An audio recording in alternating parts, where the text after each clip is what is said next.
চট্টগ্রামের Chandgaon CD school and কলেজে সরকারি নির্দেশনা অমান্য করে শিক্ষার্থীদের কাছ থেকে পুনঃভর্তি ফি সহ বাড়তি টাকা নেওয়ার অভিযোগ করেছেন অভিভাবকরা। সকালে জেলা প্রশাসনের ভর্তি ফি তদারকি কমিটি স্কুলে পরিদর্শনে গেলে তাদের কাছে এসব অভিযোগ করা হয়। তবে অভিযোগ অস্বীকার করেছে স্কুল কর্তৃপক্ষ। অভিযোগের প্রমাণ পেলে আইন অনুযায়ী ব্যবস্থা নেওয়ার কথা জানিয়েছেন জেলা প্রশাসনের কর্মকর্তারা।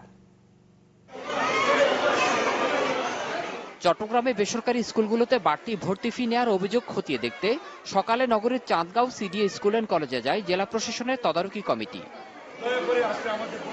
এই সময় অভিভাবকরা বিভিন্নভাবে বাড়তি ফি নেওয়ার অভিযোগ করেন তদারকি কমিটির কাছে।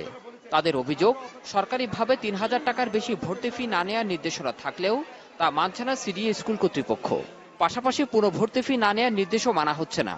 আমাদের সাথে কোনো আলোচনা ছাড়াই ২০০ টাকা করে বাড়ায় ১১০০ টাকা করে বেতন নিয়ে নিছে ওরা। মানে হচ্ছে যে ৩,০০০ টাকা নতুন ভর্তি ফি তার উপরে নেওয়া যাবে না, সেখানে ৬,৫০০ টাকা ৭,০০০ টাকা নেওয়া হচ্ছে, যা সাধারণ মানুষ সবার জন্য খুব কষ্ট হয়ে যাচ্ছে।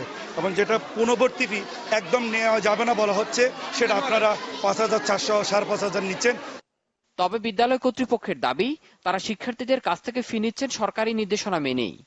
না, আমরা বাড়তি কিছুই নিচ্ছি না, আমরা নিয়ম মেনেই সরকারের নীতিমালা অনুযায়ী সবকিছু নিচ্ছি এবং আমাদের অনুমোদন আছে। আমরা ডিসি অফিসে পাঠিয়েছি, সব কাগজপত্র যেভাবে পাঠানোর আমরা সেভাবেই করেছি।